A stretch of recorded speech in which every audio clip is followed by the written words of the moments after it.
living a life of illusion.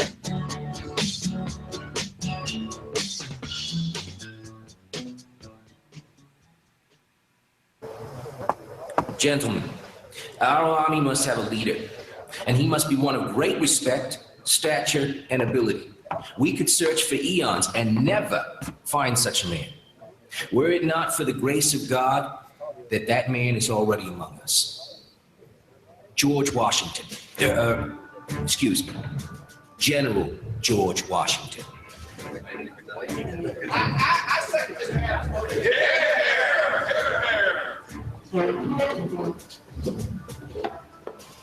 Thank you, gentlemen. This appointment is an honor, an amazing honor. Yet I am not sure that my military skills, to say nothing of my leadership abilities, can meet the high expectations you must have for this command. If this is the will of Congress, I will accept your commission as my duty. Gentlemen, I shall exert every power I possess in your service and for the support of the glorious cause.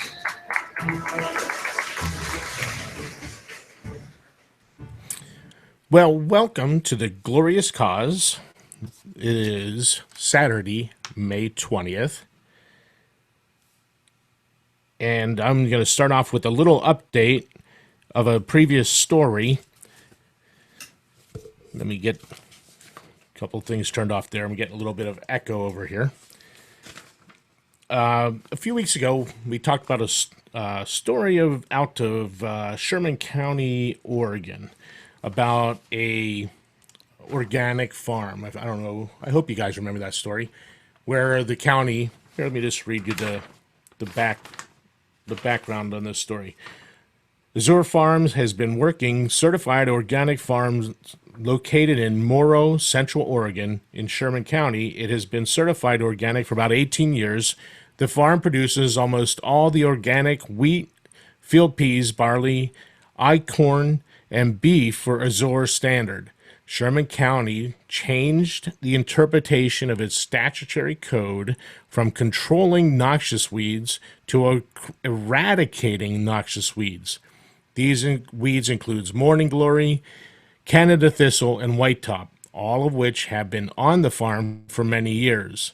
Sherman County intended to issue a court order on May 22, 2017 to quarantine Azure Farms and spray the whole farm with poisonous herbicides, contaminating them with milestone,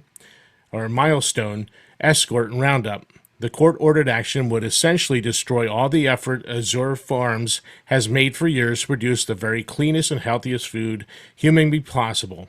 To add insult to injury, the court was also planning to putting a lien on the farm to pay for the expenses of labor and the chemicals used. Well, the county is back down.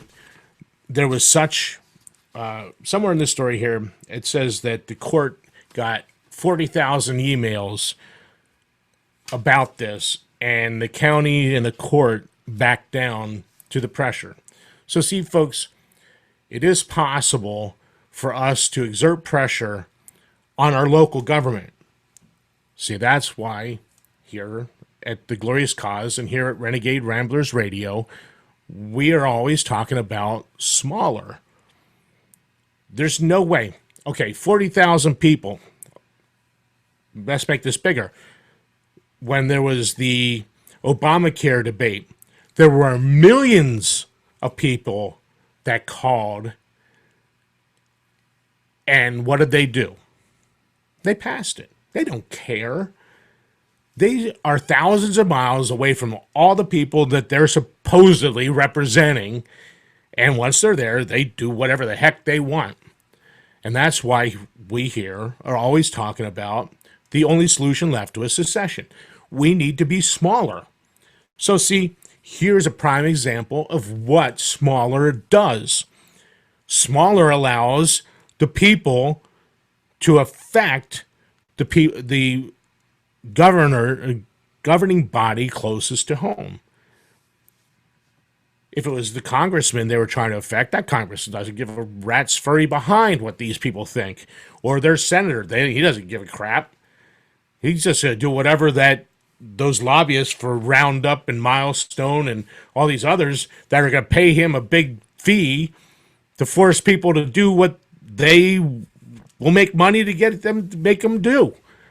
So, again, that's why we do what we do here. We're pushing for the only cause that works, the glorious cause, the cause of self-determination. So I talked about a little bit about our show here again in our network, and I almost bypassed what I was going to tell you. I was going to break that tomorrow night when you listen to the show, Daniel and I will talk about a new tagline we're going to introduce. We talked about it for a few days, and I've kind of tweaked it around and sent it back and forth to him, and we're going to have a new tagline. And so listen tomorrow night, and you'll hear it. Now, hopefully, I find the time in the busy schedule to change all our breaks so we have the new tagline in them. Maybe. So you'll at least know what the new tagline is tomorrow night. So many people, back to this. Their article, if you can see it, says victory. And that is what we need to start doing. We need to start saying no. And forcefully telling these people, no, we're not going to do it. And these people here were willing to fight. They stood up to them. And people around, well, in this case, probably around the whole union called or sent emails. But they stood up to a local government, and the local government felt the pressure, and they backed down. So take heart, people. There is a way to win, but it's going to take a drastic change because we may not have this big union.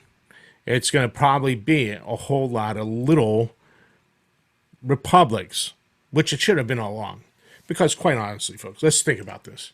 We got 320, 330 million people in this union.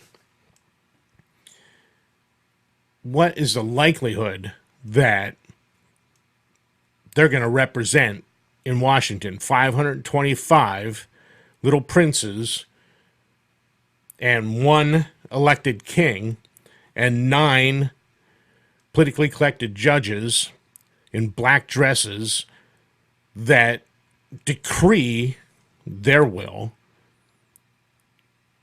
Do you think they're going to listen to us little people? No. So it really is coming down to smaller. And as soon as we think smaller, we might have a shot at changing some things around here. Before I get on to some bigger stuff, I'm just going to clean up some of these old stories I had laying around. Didn't get to talk too much about. Liberal writer. This is this will probably kind of go into what Daniel and I do on our Sunday night program. We talk prepping stuff now and again. But this is really goes back to our natural right. It's a natural right we have naturally from God, because we're human beings, to self-preservation or self-defense. Liberal writer, it's unfair for you to use a gun for self-defense against an attacker. Seriously. Get ready for the most ridiculous argument ever. Justin Kermy, a young columnist for the Huffington Post, go figure, Huffington Post, Soros, money, Huffington Post, wrote a piece on the Second Amendment where he argues that it's unfair for you to use a gun for self-defense against an attacker. Oh, poor attacker. Kermy begins by acknowledging the right to bear arms. Yeah, right. He's acknowledging the idea that maybe someone has a right, but it's not you. Don't believe that sentence one bit. He doesn't believe you have a right to bear arms. It's an ambiguous netherworld acknowledgement that there's some right out there. But the fact of the matter is the Second Amendment doesn't grant us the right. Oh, I know. I can hear you screaming out there now, people. It doesn't. We have that right naturally because we're human beings. We have the right to self-preservation, to self-defense. So does the government have to give us that right? No, we have it. So does the Second Amendment give us anything? No, we already had it. Come on, people. All right. Okay. By acknowledging the right to bear arms as guaranteed by the Second Amendment, blah, blah, blah. Yeah. Okay. But then says the main problem with the notion of self-defense is it imposes on justice. For everyone has a right to a fair trial. Oh, so that guy that's attacking you, oh, you got to let him attack you so he can go and get a fair trial. Oh, sorry about your luck. He killed you, but, oh, he'll get a fair trial. But you'll still be dead, but he'll get a fair trial.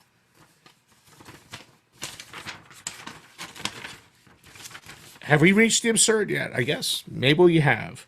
In other words, if you kill someone who is attacking you, you are stripping them of their right to a fair trial for attacking you.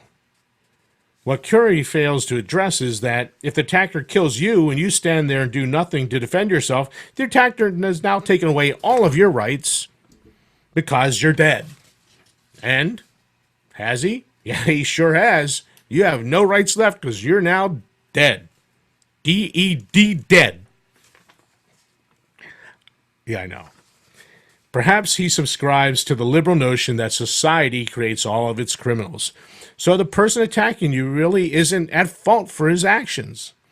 Perhaps you deserve to be killed because Curry is apparently putting the criminal's right above yours. He also argues that a gun for civilians is a weapon for a revolution and not for ordinary use. Well, he's more than likely right because that's why they put the whole clause in the U.S. Constitution about the militia.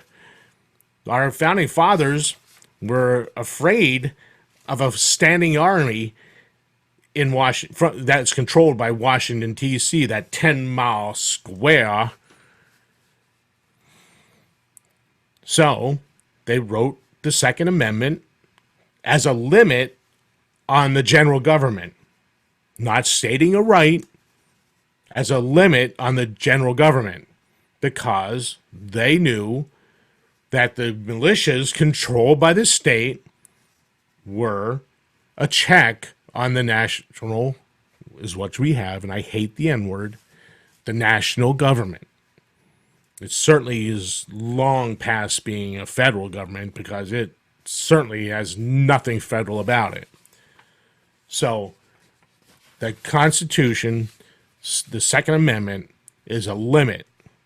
And think about it. Think about the First Amendment. The First Amendment, what does it say? Congress shall make no law. So who is this First Amendment controlling? The general government. So why is the Second Amendment considered anything different? It's controlling the general government. And the Fourth and the Fifth. Who's that aimed at? It's a control. It's a check on the general government. But somehow, we've allowed the courts to pollute the electorate with this idea that the 14th Amendment somehow, miraculously, changed the whole Constitution with one wave of the magic gavel. And now they control everything. So now, because once they've incorporated everything, now it all falls on the courts. The courts can force you to do anything they want because the 14th Amendment gives them the power to do it. Does anyone out there truly believe that the states would agree to an amendment that completely annihilated them, made them nothing? Because that's what it did. That's what their version of the 14th Amendment does. The states are irrelevant. He adds that the belief that a gun is a useful tool to protect one is counterintuitive because guns get into the hands of people who use them for horrible reasons. Okay, so a law-abiding citizen having a gun somehow translates into a bad guy getting a gun. Because you own a gun, a bad guy gets a gun. So what am I doing? Every time okay. The other day, I adopted my new SIG P320. So when I adopted that SIG P320, did some criminal magically have a SIG 320 go poof in their hand because I bought a gun? These people are absurd. And that mentality, folks, is how you create a defenseless society ripe for being taken over. Because right there is, that last sentence sums it all up. Because if they can take away our ability to defend ourselves, they can control us. Just as having a standing army has not made us safer, has not made us freer, but in fact has pretty much enslaved us. So today, we have men all over the world fighting in wars that have never been declared, dropping bombs on countries we're not even in a pseudo-war with, all for what? So Raytheon, Boeing, Lockheed Martin, and the myriad of other defense contractors can write that next 100 billion or 100 million or 500 million or $3 billion contracts to supply new drift bombs, new fighters, new aircraft carriers that are billions and billions of dollars. So, we have to take heed to the fact that our founding fathers warned us against these standing armies.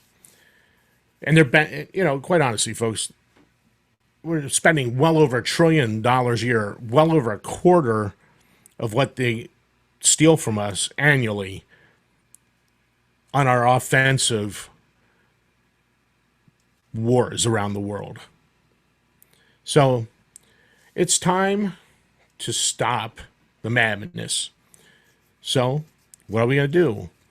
It's time to say no. It's time to start working towards the only solution left to us, because quite honestly, we have nothing else left other than secession. You need to get small again. All right, folks, we're coming up quickly on the first break. It's hard to believe it's been 20 minutes.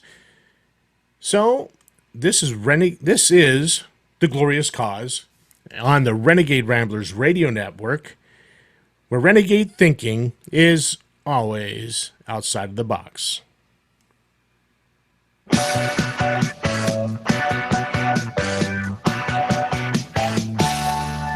to amend my carnivorous habits. Made it nearly 70 days. Losing weight without speed, eating sunflower seeds.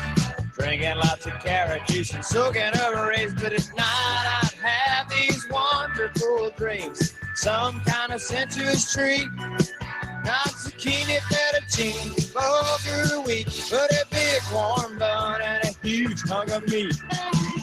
Cheeseburger in paradise. Peppered all over the onion slice. Not too particular, not too precise. I'm just a cheeseburger in paradise.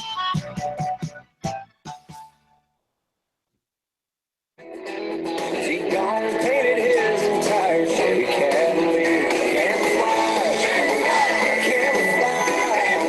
It disappears when it pulls out of his garage.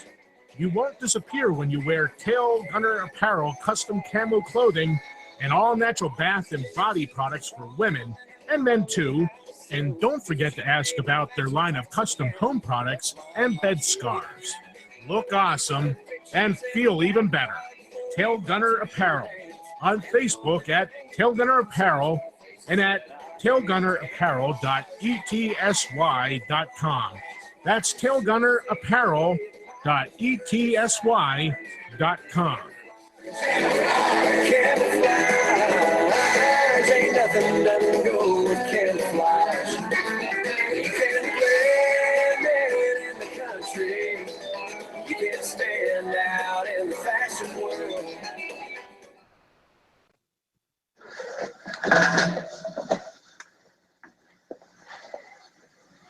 Now, that brain that you gave me, was it Hans Delbrooks?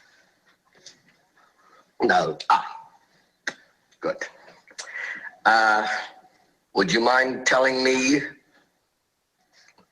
whose brain I did put in? And you won't be angry? I will not be angry. Abby someone. Abby someone. Abby who? Abby Normal. Abby Normal. I'm almost sure that was the name. Are you saying that I put an abnormal brain into... A politician? What? Is that what you're telling me? Wait, get him up. What? My point is if another country does to us what we do others, we're not going to like it very much. So I would say that maybe we ought to consider a golden rule in foreign policy. Don't do to other nations what we don't want to have them do to us. So we endlessly bomb these countries, and then we wonder why they get upset with us, and yet it continues on and on. I mean, this idea that we can't debate foreign policy, then all we have to do is start another war. I mean, it's warmongering. They're building up for another war against Iran, and people can't wait to get in another war. This country doesn't need another war. We need to quit the ones we're in. We need to save the money and bring our troops home.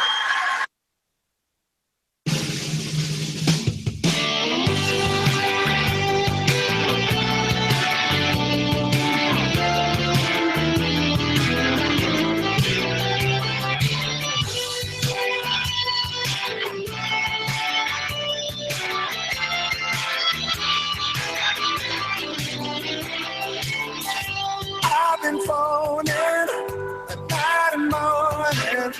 I heard you say, tell him I'm not home. Now you're confessing, but I'm still guessing. I've been your fool for so long. Well, welcome back to the Glorious Cause on the Renegade Ramblers Radio Network, where renegade thinking is always outside of the box. And in that last break, I threw in an old Ron Paul clip from one of the debates where he was booed for the golden rule. Now, I'm not going to get into the story tonight. I'm just going to tease it for tomorrow night, so you have to come back and listen. We have a story that Trump today announced that, at the end of this week announced that he was announcing a $350 billion arms sale to Saudi Arabia. And what was Ron Paul saying? Hey, we're tired, we get mad if someone bombs us. Yeah, we're out there bombing everyone. Maybe a little bit of the golden rule. Do unto others as you'd like them to do unto you. And he gets booed for that. Yeah. We're selling arms to everyone in the world. So, if you want to hear that story, and I bet you do because I'm looking forward to it now. I just made myself excited to hear about it. So listen tomorrow night to the Renegade and Rambler show at 8 p.m. Eastern here on the Renegade Ramblers Radio Network on the same YouTube channel and the same Shoutcast channel. So you can hear us live tomorrow night discussing those arms sales to Saudi Arabia. All right, Daniel, this is a story you've been waiting for all day. Okay, here it comes. Who wants to be a drag queen when they grow up?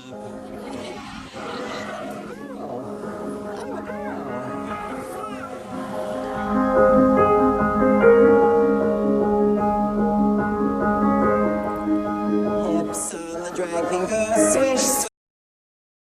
Okay, sorry, Jeff's been muted. We're not going to have that on this network. Jeff, you're out of line. Okay, you can unmute yourself now.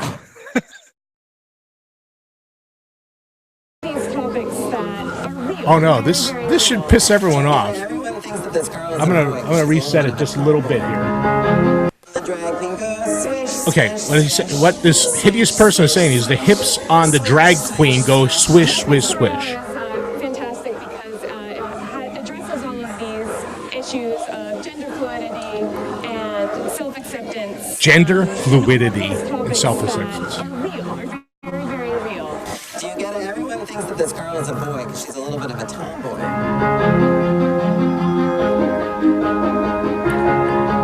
There's Those are people who think that gay people are sinful or evil or, bad to begin with.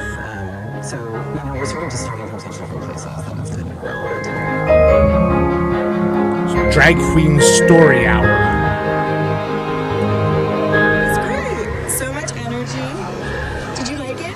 She's asking like 2 or 3-year-old kid. Looking for in all of our outings is to present different ways of being in the world and make that fun and available to my kids. The hands on the drag queen go jazz, jazz, all through the town. All right. You had to see the video to understand why this is so disgusting. We're talking, there is probably at least 100 little kids. We're talking 2, 3, 4, 5, 6, maybe 7-year-olds. And their parents all sitting around while this hideous man, dressed as a woman, is dancing around, singing songs about being a drag queen.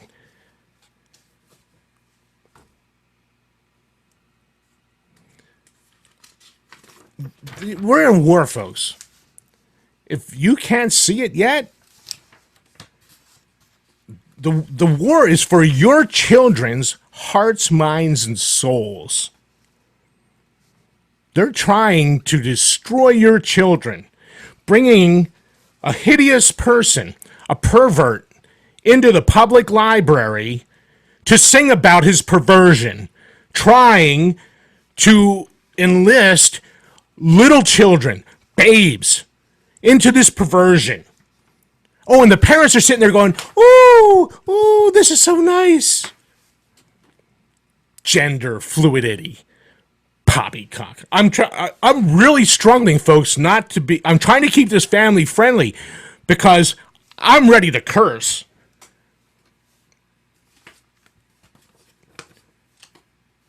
Gender fluidity. I'm back to where I started to go, but I got so ready to curse, I had to back it down a little bit. Remember our story last week about Oregon? Male, female, and X. It's happening all over this union. The assault on the natural order. Our friend Mike Church says, what's truth? Truth is conformity of the mind to reality. Now, is this guy conforming his mind to reality? What is he? What does science, what does nature, what does every chromosome in his body scream that he is? A man. Yet, he dresses as a hideous woman, and he's trying to pervert young children.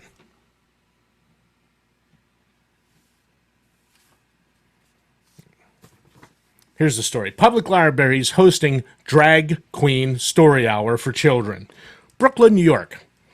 Who wants to be a drag queen when they grow up?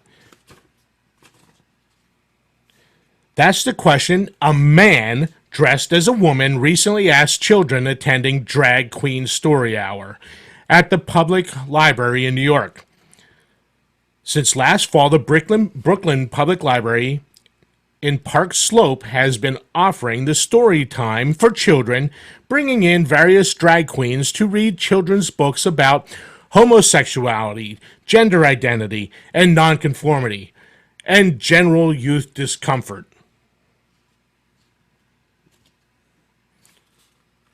Why? What is the ultimate goal of them reading these stories? Creating more little perverts.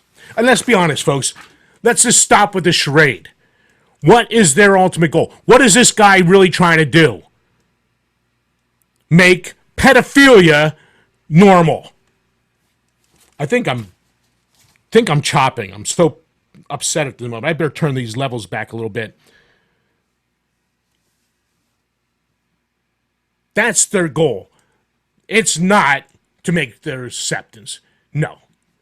It's to change our society to one that's completely unhinged from any morality and unhinged from reality and truth. Homosexuality, gender identity. This is all just designed to make more little perverts. In one of several cities across the country, including San Francisco and Los Angeles, who have signed on to the program created by Michelle T. of Radar Productions. DQSH, Drag Queen Story Hour. DQSH captures the imagination and play of the gender fluidity of children and gives kids glamorous, positive, and unabashedly queer role models. The website for the efforts reads, last Saturday, a man who dresses as a woman and identifies as Lil, L-I-L, Lil Hot Mess, appeared at the Brooklyn Library in a silver sequin dress smothered with rainbow stickers. He read the book Worm Loves Worm, a story about marriage equality to a group of children and their parents. Following the reading, he led the children in a song and dance, singing, the hips on the drag queen goes swish, swish, swish, and the heels on the drag queen go higher, higher.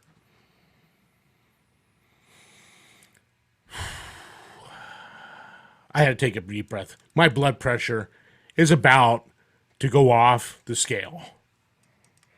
Kate Savage, a representative at the library, praised the event as being fantastic. It addresses all of these issues of gender fluidity and self-acceptance and all these topics that are real. They're not real. It's not conformed to reality. If something is not real, how can it be real because you now have someone there changing reality? You can't change reality. What's real is real. Man is a man. Woman is a woman. That's real. Biology teaches that. The Bible teaches that. There is nothing that can change that. He is a man, and he's a pervert, trying to destroy the souls of innocent little children.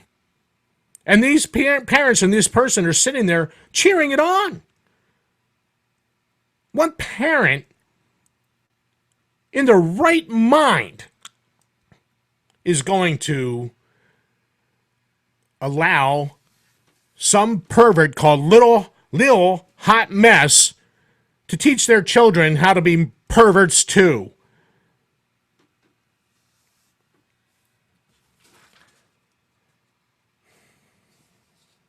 However, the idea has also been met with concern and dismay. You think? It's not getting pushed on children, they said.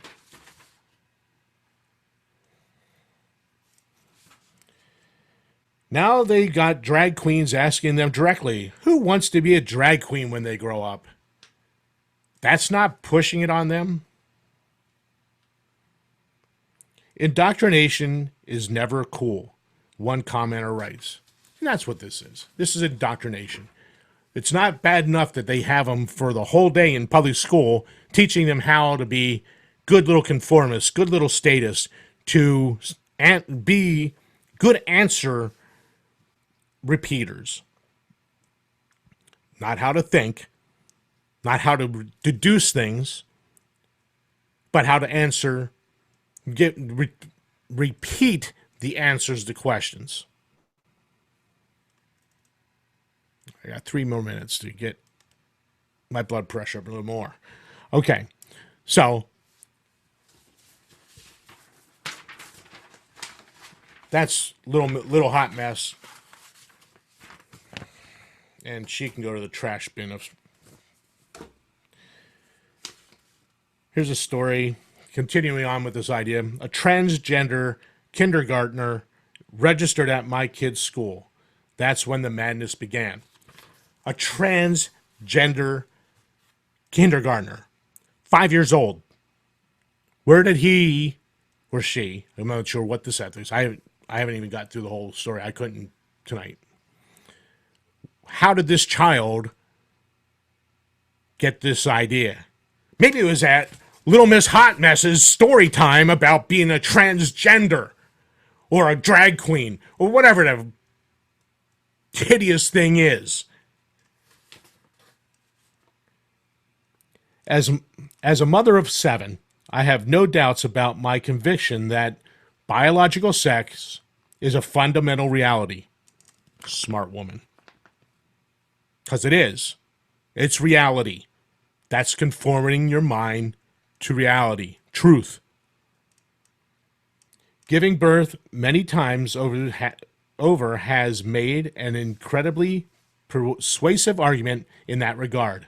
Though I've been blessed with a large community of Catholic and Christian friends who share my views, in secular circles, more and more people have come to see embodied sex as merely a social construct. So you can imagine my surprise when I found that I had allies in the feminist and lesbian community. Though we disagree on multiple issues, the Hands Across the Aisle Coalition has found common ground in our shared womanhood, our concern for sex-based rights. Our collective refuses to redefine sex as gender identity. All right, so she's a liberal. She still thinks that destroying the family is okay. I'll have to come back to the story. We're just about on the break. So why don't I just take the break now? This is the Glorious Cause, talking about glorious things because God's creation is glorious. And our solution is glorious, as given to us by Jefferson. On this, the Glorious Cause is on the Renegade Ramblers Radio Network, where renegade thinking is always outside of the box.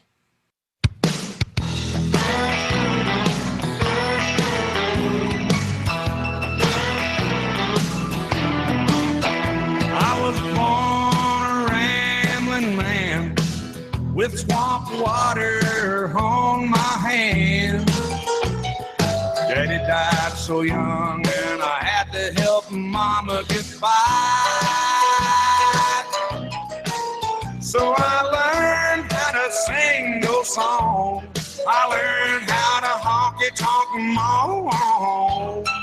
And I learned how to sleep in a different bed every night. You've been under investigation, Mr. Wordsworth, for the mandatory period of 1 year and 11 months. You're found to be obsolete. The purpose of this hearing is to make a finding in the matter and make a sentence accordingly. Do you understand that, Mr. Wordsworth? Your occupation, Mr. Wordsworth? A librarian. A librarian. Having to do with books. Yes, sir? Books. Since there are no more books, Mr. Wordsworth, there are no more libraries. The field investigators in your sector have classified you as obsolete. Your rights are as follows, Mr. Wordsworth. You are to be liquidated within a period of 48 hours. You are obsolete, Mr. Wordsworth. A lie. No man is obsolete. You have no function, Mr. Wordsworth. You're an anachronism, like a ghost from another time. I am nothing more than a reminder to you that you cannot destroy truth by burning pages. You're a bug, Mr. Wordsworth, a crawling insect, an ugly, misformed little creature who has no purpose here, no meaning. I am a human being. Delusions, Mr. Wordsworth. Delusions that you inject into your veins with printer's ink. The narcotics that you call literature, poetry, essays of all kind, all of it an opiate. You have nothing but spindly limbs and a dream, and the state has no use for your kind. I don't care. I tell you, I don't care. I'm a human being. I exist. And if I speak one thought aloud, that thought lives, even after I'm shoveled into my grave. The Chancellor, the late Chancellor, was only partly correct. He was obsolete. But so is the state, the entity he worshipped. Any state, any entity, any ideology that fails to recognize the worth, the dignity, the rights of man, that state is obsolete.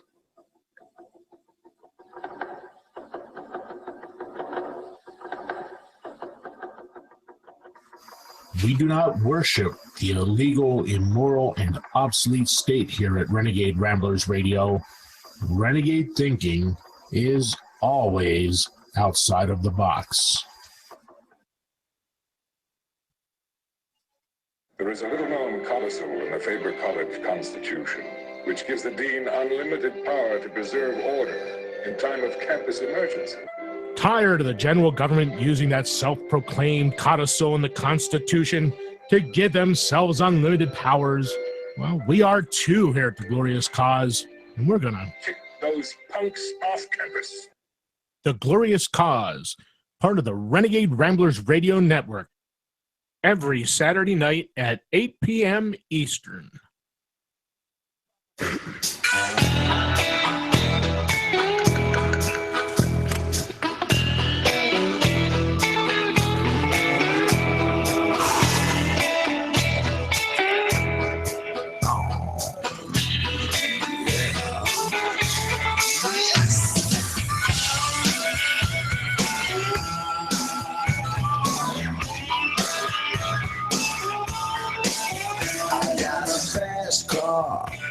Go cruising down the highway, a Corvette Stingray. I do it my way, got a good job. I'm making lots of money.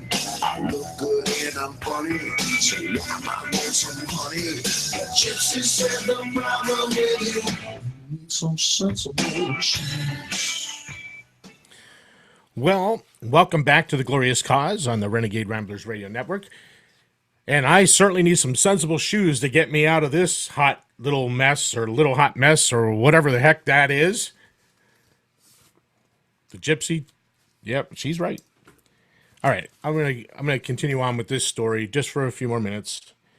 I have a couple of more paragraphs, and then we'll kind of wrap this all up with that. The belief that one's internal sense of self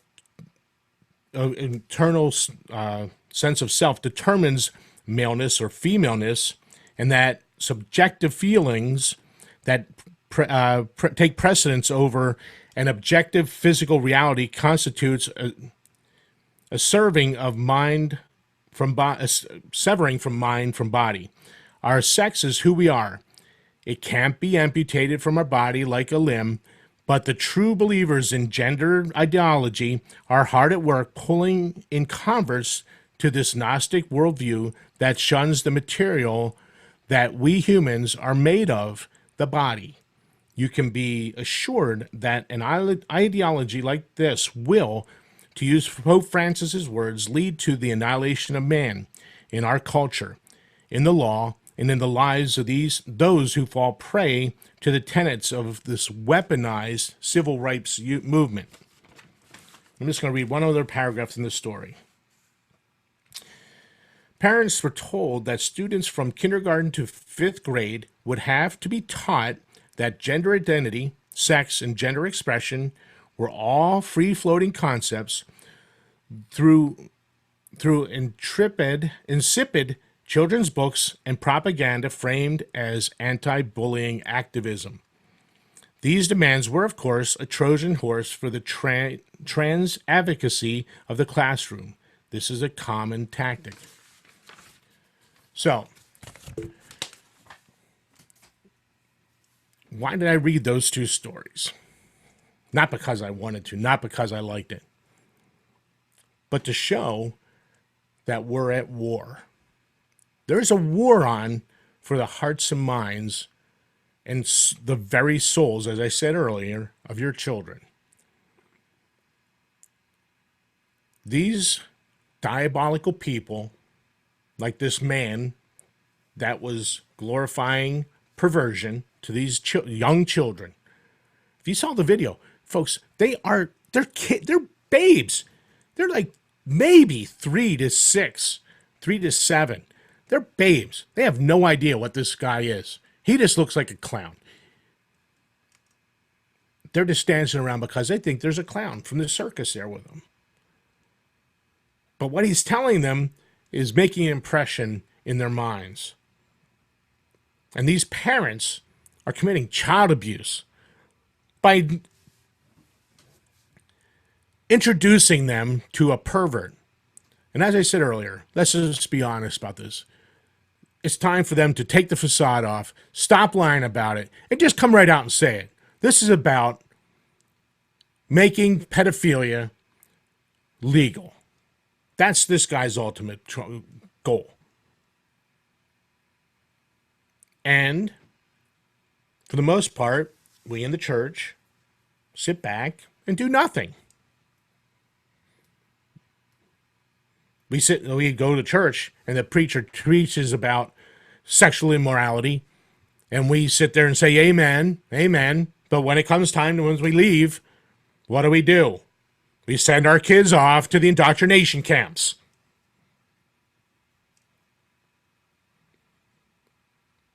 So, it's time to make a decision. Are you really serious about putting an end to this stuff? Or are you just going through the motions every Sunday when you go to church?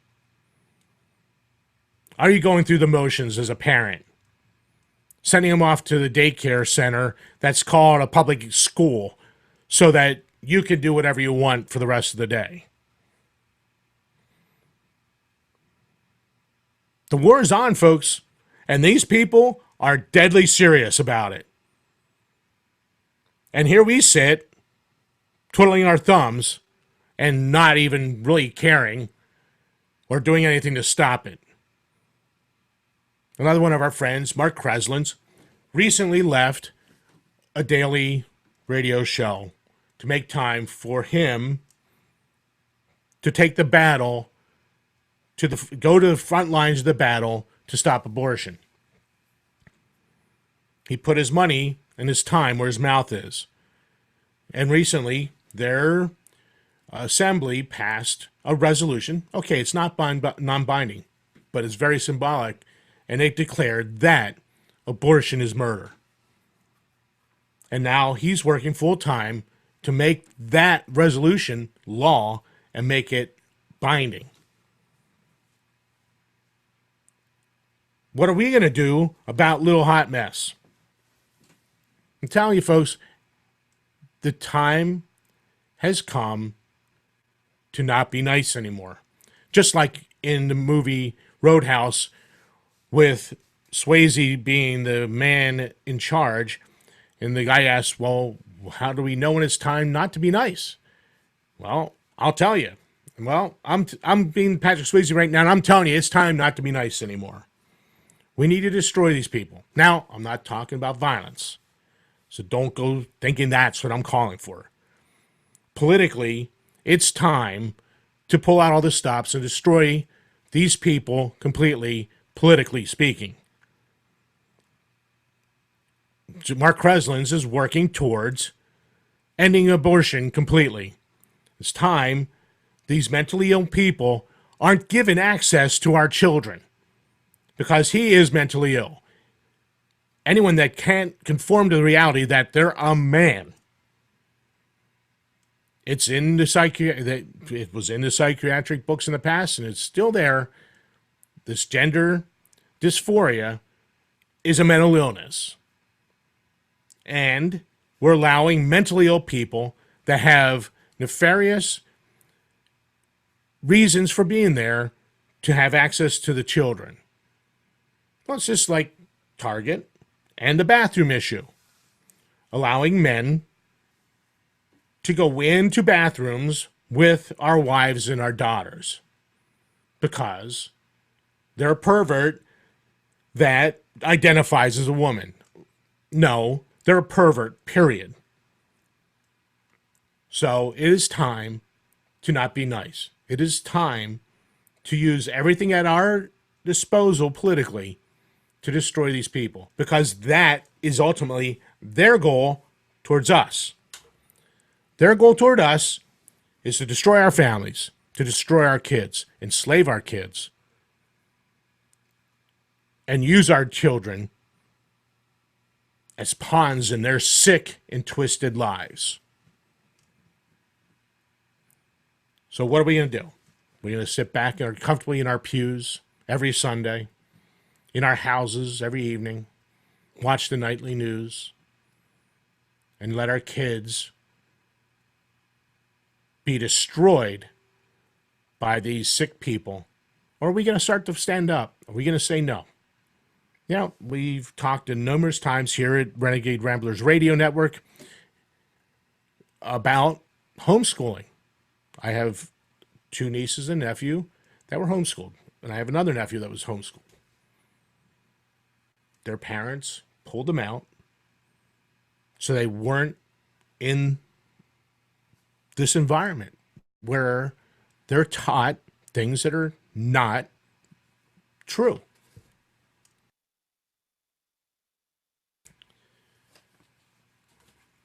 It's time for a little secession. And that's, I'm telling you folks, I'm giving you a solution. A little bit of personal secession. Secede from the public school. Bring your kids home. Teach them truth. Don't allow these sick people to destroy the truth in your children. The truth that you spend hours trying to instill in them. It's time for us to run for offices and start to push for legislation that excludes these people from the ability to teach children about their perversion. People are going to say, well, that's our First Amendment right. No, it's not. They're insane. They're mentally ill. Doesn't mean that we send mentally ill people there to teach them how to be mentally ill or to include them in their perversion.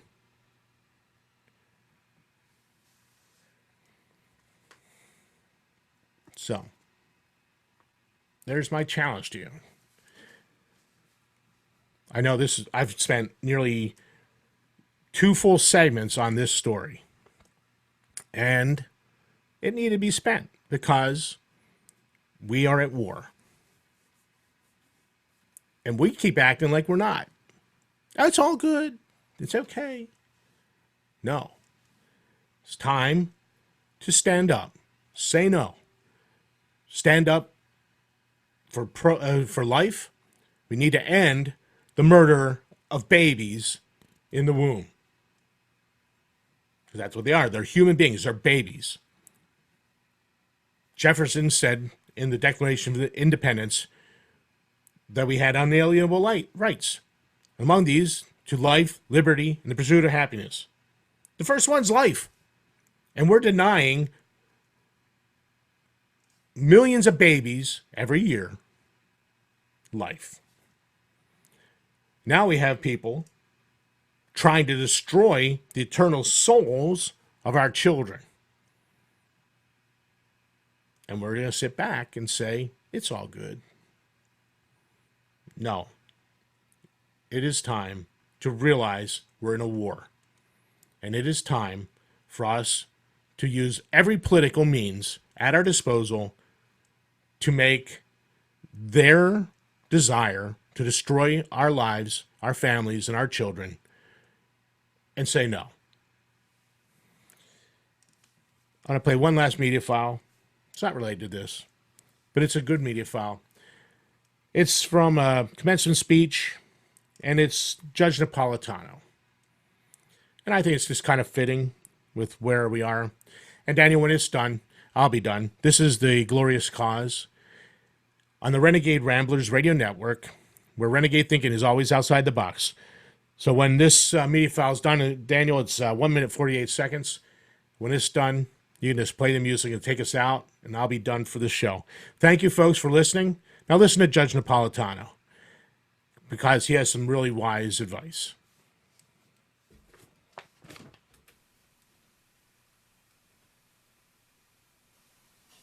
And you, as young lawyers, must be aware of this defect in humanity.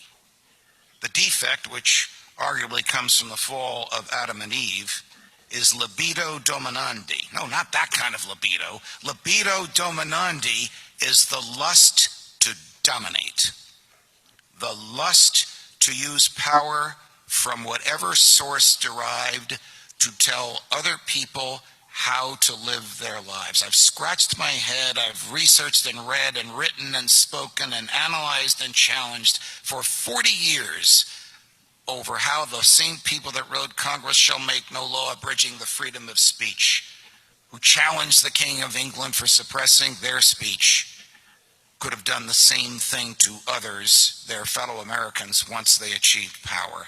And I am convinced that St. Augustine was right when he warned that the great defect, because of the fall, is libido dominandi, and you must guard against it.